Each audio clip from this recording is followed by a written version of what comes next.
Welcome to The Voice of Retail. I'm your host, Michael LeBlanc. This podcast is brought to you in conjunction with Retail Council of Canada.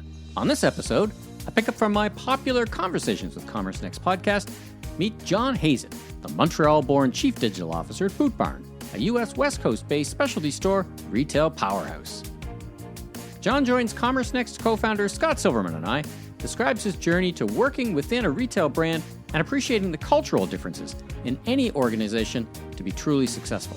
Next, John talks about his deep attachment to ensuring a seamless shopping experience for his customers and the journey at Boot Barn to keep the focus and understand the power of their stores and the force multiplier that a well-architected digital strategy must become.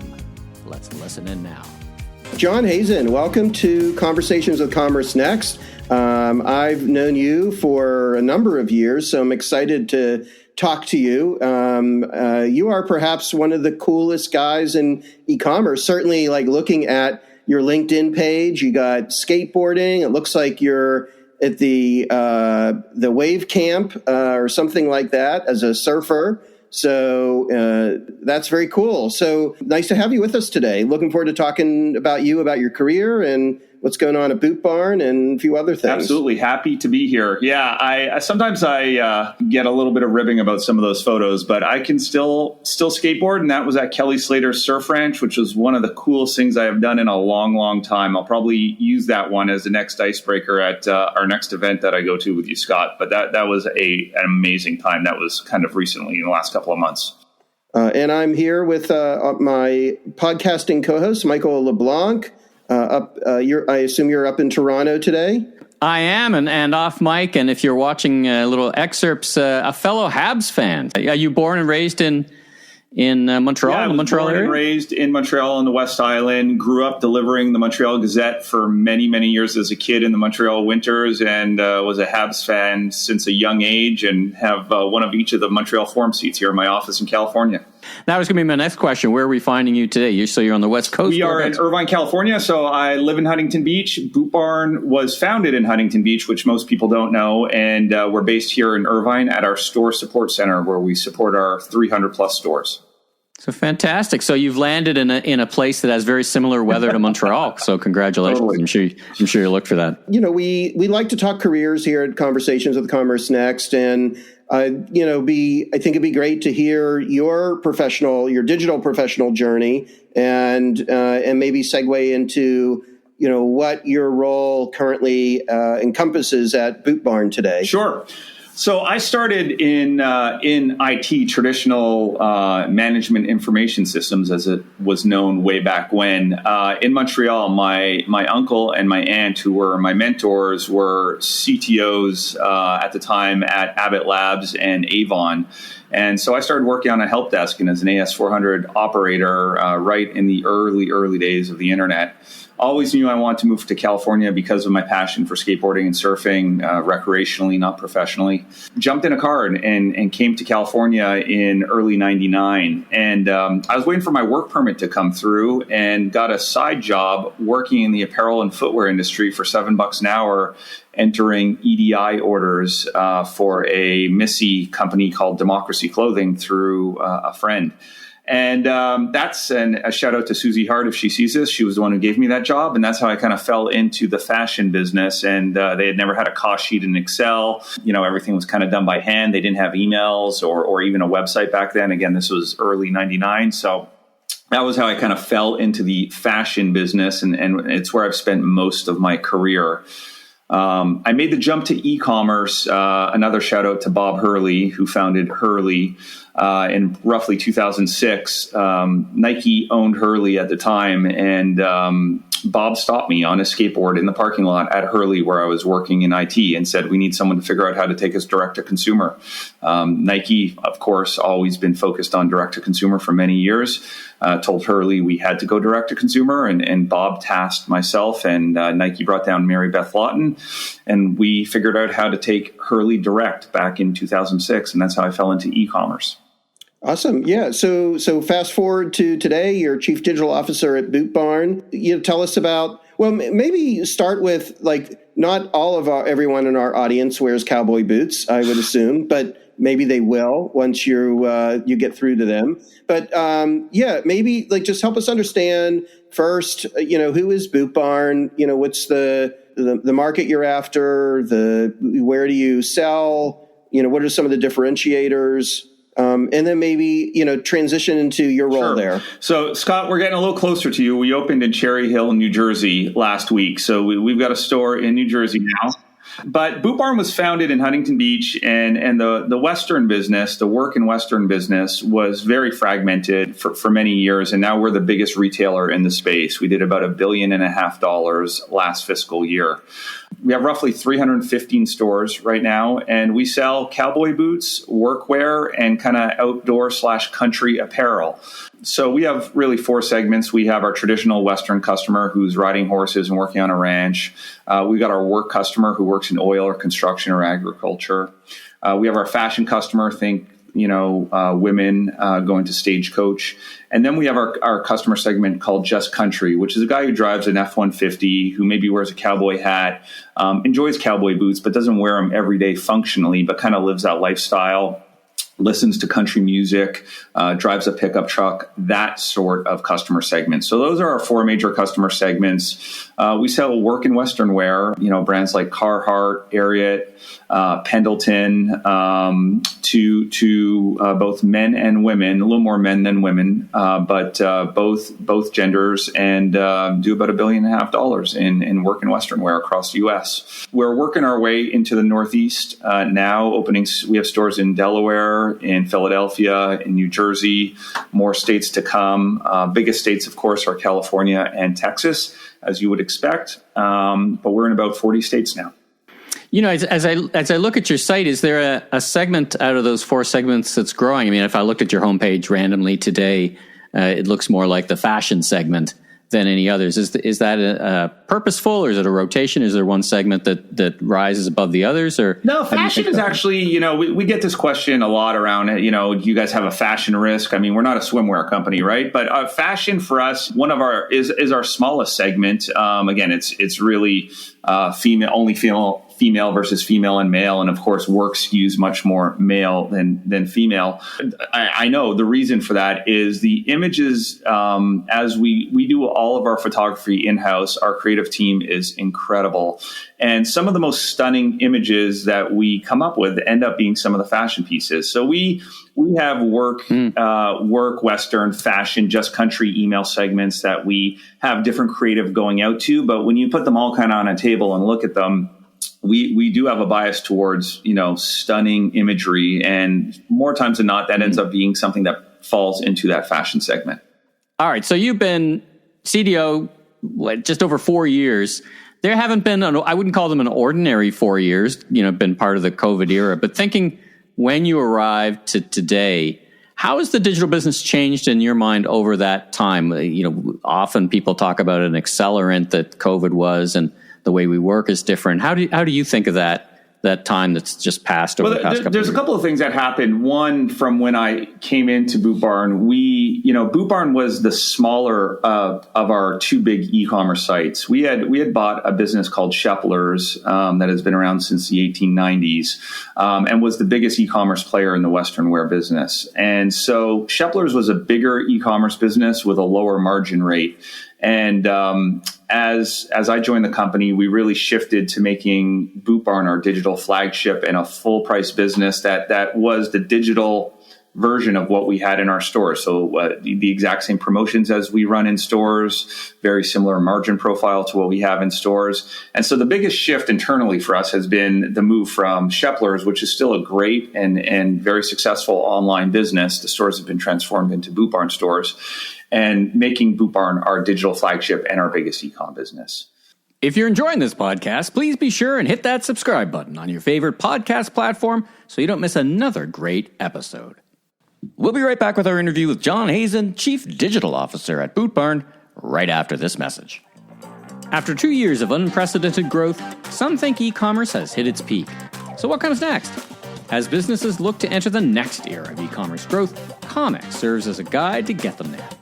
Led by best-in-class technology providers across the commerce ecosystem, including Bloomreach, Miracle, Cinch, ShipBob, and Avalara, ComX offers exclusive research, benchmarking, data, and more, empowering businesses to deliver a commerce experience that drives measurable revenue growth. Learn more at commerceexperience.com. That's commerceexperience.com. As it relates to COVID and beyond that, one of the things I always say is I'm going to be long retired and perhaps long gone by the time e-commerce overtakes stores for Boot Barn. We are a stores first business and will continue to be a stores first business for many, many years.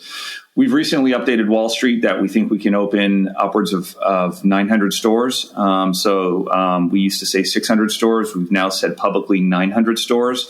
We're at 316 stores today. We're going to open between 40 and 50 stores this fiscal year. And so if you play that forward, we've got many, many years of growth ahead of us on the brick and mortar side, which is a more profitable channel for us and virtually everybody.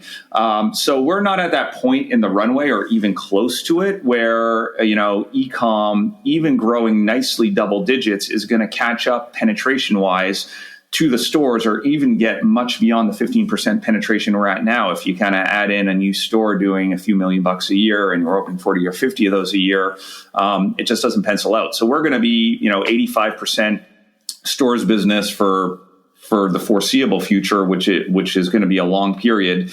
And so a lot of the focus for us is on digital in stores. I spend about half my time running the e-commerce P&L and running the online business. And I spend about half my time working on digital initiatives in store and improving the in-store experience because, stores aren't just an afterthought or a slowly declining business or, a stable business, but not where the growth is going to come from like you see at other retailers. For us, the biggest growth initiative we have are our stores. So kind of speaking of stores and having the benefit of knowing you for a little while and been at a few dinners with you, I know you've told this story that I feel like it has to get a bigger audience about something you did related to buy online, pick up in the store. And to me, there's lessons of leadership, resourcefulness, innovation, this is why I love this story. So I'm just going to, without giving any more away, I think you know what I'm talking about. I'll let you share Absolutely. it. So we were getting ready as COVID occurred, and we were putting some of our Omni initiatives in. BOPIS was up and running, but it wasn't fully deployed to the stores. Of course, COVID is an accelerant, and BOPIS was out the door and fully deployed in 3 weeks into COVID. One of the challenges we had was, how do you notify a store that they have an action to take, that they've got a same-day delivery that they need to prepare, or which has maybe a little bit higher of an urgency than an in-store fulfillment order or a BOPIS order? How do they know they need to take action on an Omni order? And so I walked around a couple of malls here in Southern California, the Irvine Spectrum, and ironically, the Westminster Mall near my house. Not the greatest mall, but walked around both of those malls and kind of asked store associates at stores like Zoomies and PacSun, walked into a Gap, asked different stores, how do you guys know when you have an order that needs to be picked, packed, and shipped? Most of them said they had a portal that they constantly refreshed and checked for any new orders. I heard from one retailer that said, the phone will ring and it'll be an automated message that says, hey, you need to take action on an order. But then they were struggling because they didn't know who had picked up the phone and who had taken the action. And then a young man on my team by the name of Justin Hanley, and full credit to him, I take zero credit for this, came up with the idea of us developing and building and 3D printing our own IoT Internet of Things devices that would visually notify the store. And so what we put together was a device that we called Annie, like Annie Oakley. So it's a 3D printed device that listens in the cloud. It runs a little Raspberry Pi inside of it. And it has an LED light on it that's inside the device. And it will light up different colors based on how many orders need to be actioned on at the store. So each store, 315 stores, has 2 of these devices in them, one at front of house, one at back of house. The first 300 we soldered and built in-house here, assembled here, and put together our own Annie light, as we call it. And we have this IoT solution deployed to all of our stores, and that's how they know they have a same-day delivery order, an in-store fulfillment order, or a buy online pickup in-store order that needs to be actioned upon visually just by looking over and taking a peek at the light and seeing how many dots are lit up on there. So it was kind of a wild idea. We said, let's build a couple. And I love the saying from Ed Catmull from Pixar. I'm a big Pixar fan. It's better to correct mistakes than try to prevent them. So I said, what the hell? Let's build a few of these and see what happens. And lo and behold, we've got a in-house IoT device that is critical for all of our omnichannel operations. Let's change course or tack a little bit and talk about career advice. So very successful career. As you reflect back and even ahead, is there anything you would have done different, or advice that perhaps you said, boy, if I knew then what I know now, kind of stuff, or best advice you recall receiving? Talk about that as part of your journey. Absolutely. So one of the things that I spent most of my career on the brand side. So I was with Hurley, O'Neill, True Religion, Fox Racing, and in the apparel and fashion space. On the brand side, we focus. Of course, there's financial acumen, but we focus so much more on the brand building, the marketing, the creative, the design process. And I say this to my boss, our CEO, and our COO all the time, who've been amazing partners and taught me so much. When I came to Boot Barn, we're truly a retailer. We've got folks that came from Federated and made department stores. The financial acumen at a true retailer, not a brand, was so much stronger, right? I generally didn't talk in single basis points ever in my life when I was referring to gross margin, right? We do that here, right? We have a much more financial discipline, for lack of a better term, than on the brand side. And I think part of that is on the brand side, you always had one more place you could get rid of product. That was the retailer, right? You could always call up Ross or TJ Maxx or dump it somewhere. And so I got to tell you, when I came into Boot Barn, and I've said this to my boss, I felt a little dumb, right? I think the one place I'm technically, of course, I'm great digitally, I'm great marketing, brand creative, very comfortable all the time. But sitting in the first couple of months of the Monday meetings at a true retailer, not a brand, I got to tell you, I was a little nervous. It was not, I was a little out of my comfort zone. And if I could go back in time, and I've said this to my son, I'd spend more time paying attention in some of my finance classes. I would probably dive deeper into some of that earlier in my career, be able to run through a P&L back and forth with my eyes closed, because it did not come naturally, to me at least, coming from the brand side. It was marketing, creative, digital, and then of course I grew up as a technologist, so I always lean back on the technology side. But I think that financial acumen piece, was a little bit of a shock to me coming here and working for a true retailer, and I wish I was better at it earlier in my career. Let's narrow that advice lens, so to speak, a little bit and just talk about digital executives kind of early in their career, their first 10 years. So let's assume the same applies, that, let's make sure you have that kind of financial acumen. Is there anything else you would advise the listeners about their careers early in their digital Absolutely. career? I mean, I'll start with saying I teach at Orange Coast College. I teach an eCommerce class, and I've done it for about 7 years now. Teach usually 2 semesters. COVID's been a little bumpy, but usually teach both the spring and fall semester. Have about 5 students who are now all working here at Boot Barn. So it's kind of a feeder program for Boot Barn in everything from the creative side to digital marketing to working in email marketing. So we've got a wide variety of students that have come up and started their career in marketing or digital. So I'm talking to students constantly about this sort of stuff. And a couple of things I would absolutely say. One may be a little more controversial than the other, but never say no, right? Even if you can't do it. If someone wants you to, going back to my Bob Hurley story, I had no idea what I was doing when it came to digital. He said, hey, you want to get into e-commerce? Can you help us build this thing? Your answer should always be yes, and try and figure it out. You want to take those opportunities when they show up. That's when the good stuff happens, when someone turns and says, hey, we need help with this. You want to get involved. So don't say no. Don't, take a risk. And even if you don't know how to do it, try to figure out how to solve that problem, right? That may not work in aerospace or architecture if you're building buildings, right? So don't take that forward. But in digital, the beauty is we can always correct our mistakes, or mostly correct our mistakes, right? That's what I love about digital. You can move quickly in most things and take a little more risk than you would in something like aerospace. The second thing I'd say, and this may tick a couple of people off along the way, but I do say when you're young in your career post-COVID and in this kind of more work from home environment, you should be in the office. People use the term proximity bias as a negative thing.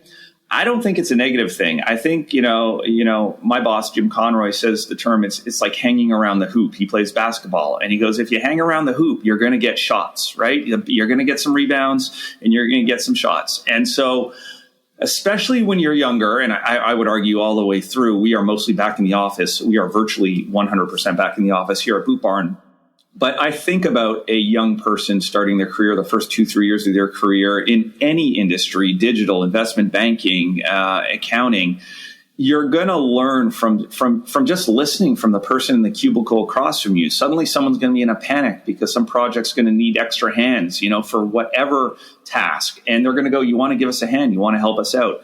That kind of stuff happens in person, right? I'm not going to get on Teams and go, God, I need someone to help me. We're all of a sudden got to get 100 new styles up tomorrow because we're launching XYZ and we didn't know about it. I'm not going to go through my Teams directory and try and find someone. I'm going to walk out the door of my office, look around and go, hey, can you work late tonight and help me with this? That's what happens. And I maybe I'm old fashioned, but I still think that's what's going to continue to happen. I think that's what people's initial reaction to a mini crisis will be, is to look around for people who can help nearby. And those are the people who are going to get the chances. So if you're young and you may not want to hear it, I think you should get yourselves into an office. Well, it seems like those two pieces of advice go together nicely. If you're around more, there's going to be more opportunities to say yes to things. So, all right. So we're going to make one final transition in this conversation, and that is to look forward a little bit. And you've been around a while. You've seen a lot. You have this technology background.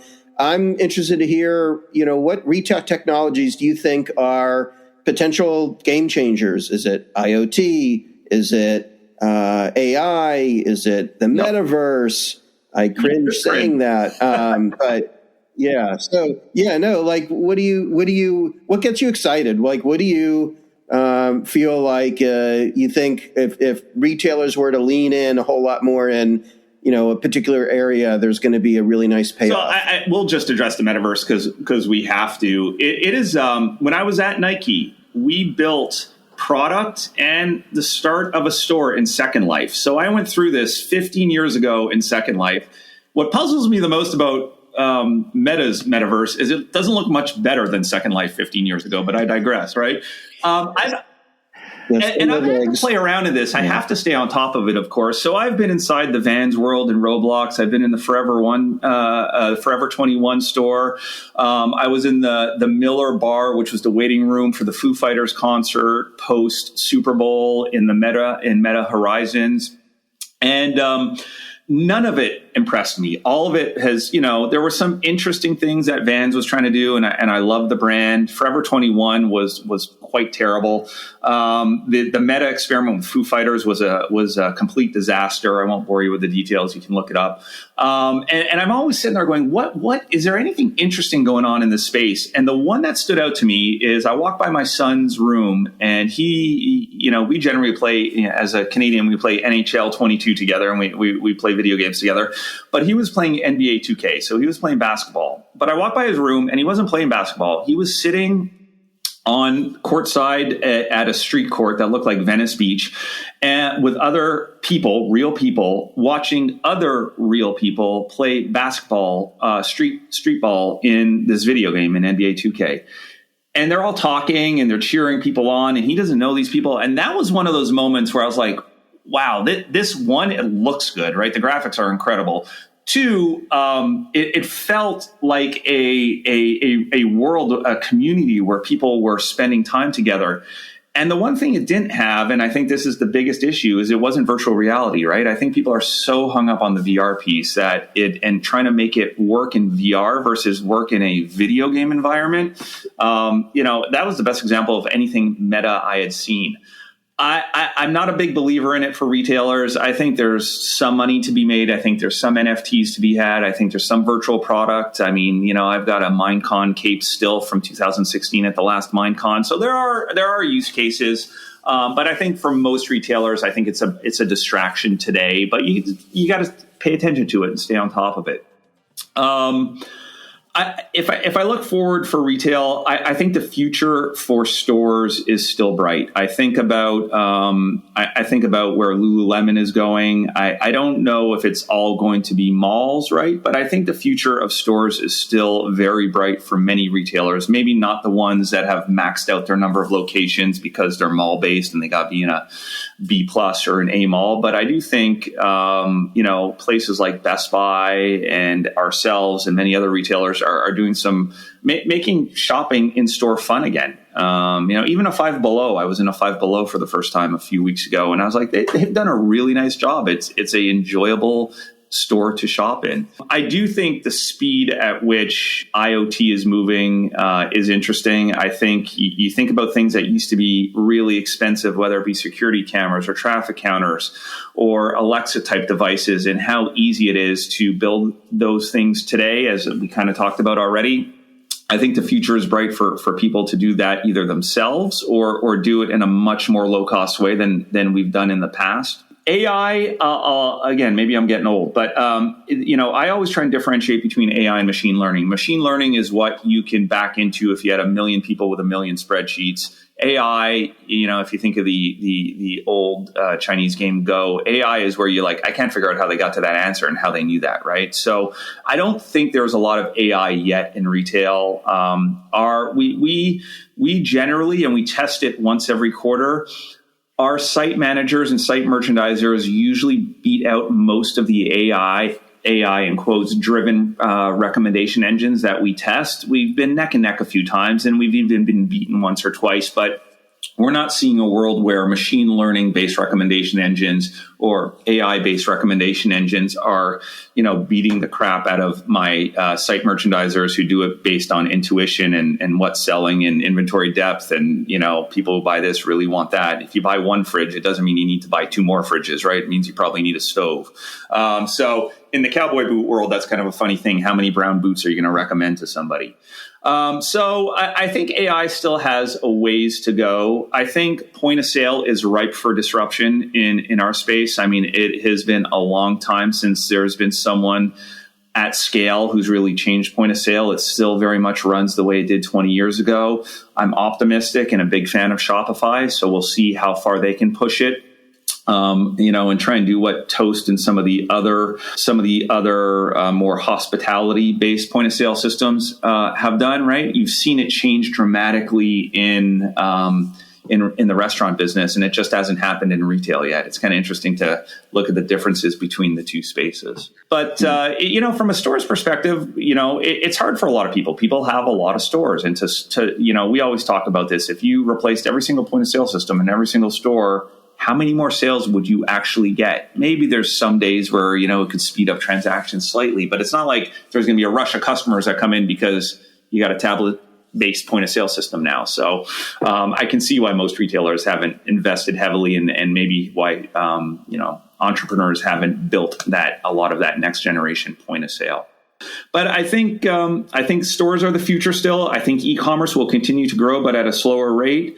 I think, and I've ranted about this for years. I'm still not a fan of marketplaces, right? I think Amazon is one thing because they are not a retailer; they're a technology company at heart.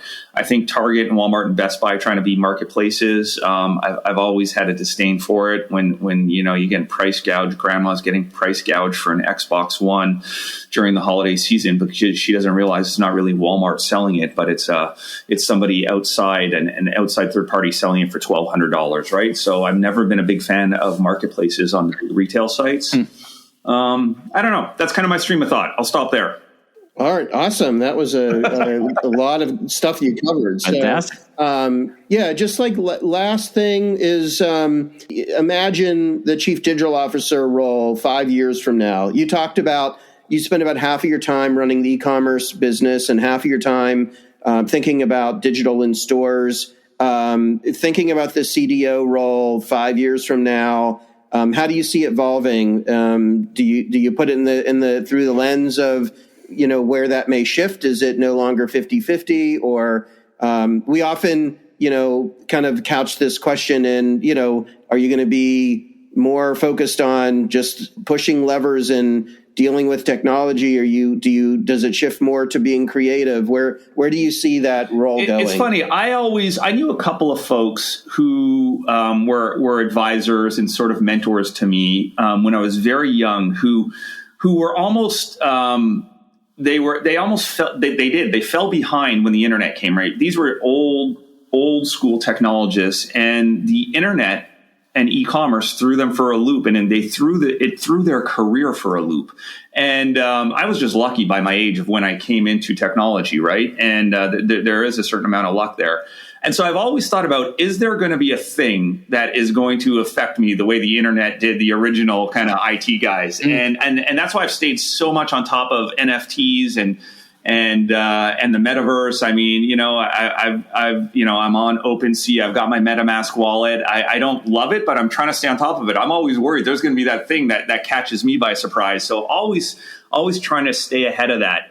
I think the biggest changes are going to be on the demand creation side around ad spend, right? Everything that's going on with privacy and UFIDs. Apple saying privacy first, but now they want to quadruple the size of their ad business. Is it privacy except when it's them? I think that world of PPC spend and how that evolves is a place that will continue to take more and more of our time for sure. So I've always spent a fair amount of time on it. I'm spending more time on it as those privacy changes happen. And I think it's going to get tougher and tougher as we go down that road. So I think that's probably going to be one of the biggest shifts in the next 5 years is what that looks like from an ad spend and a marketing perspective. And that focus is going to become larger.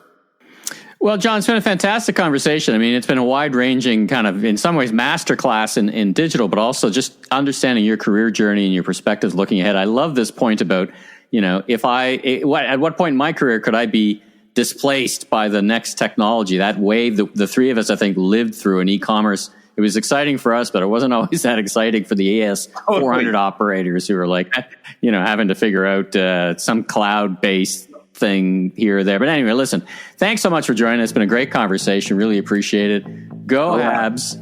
So for the listeners, that's the Montreal Canadiens. So go Habs. And thanks again for joining us. Continued success and have a great rest of your day. Nice talk, guys. Talk soon.